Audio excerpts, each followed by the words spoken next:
Bapak bilang media. Beginilah terlihat suasana saat sejumlah oknum rekan media Aceh Timur meradang terhadap Menteri Risma akibat tidak diberikan sesi tanya olehnya. Kejadian ini diduga hampir terjadi baku hantam antar media dengan staf khusus Kemensos di lapangan. Ya, Kompas.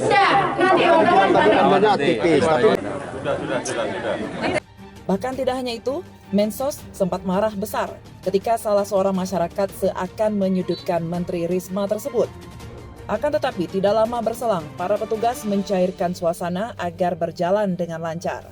Selain itu, bahwa kedatangan Kemensos ke Kabupaten Aceh Timur ini adalah untuk memberikan santunan terhadap bocah penderita hidrosefalus, serta peletakan batu pertama rumah tahan gempa sebanyak 11 unit yang bertempat di Desa Senebo Simpang, Kecamatan Darul Aman, Aceh Timur. Terus terang, saya juga anggaran kami terbatas untuk membangun karena itu rumah terutama. Makanya yang kita dulukan pemberdayaan.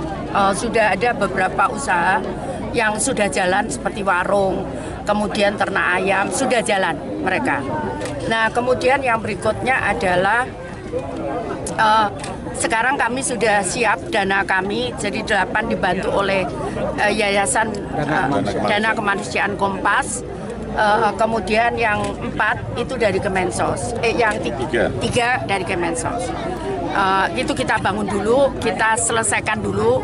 Banyak tadi usulan, tapi kami selesaikan dulu karena yang di Indonesia juga masih banyak yang butuh. Setelah itu, Menteri Risma bersama seluruh staf kembali melanjutkan perjalanan menuju Medan untuk kegiatan berikutnya.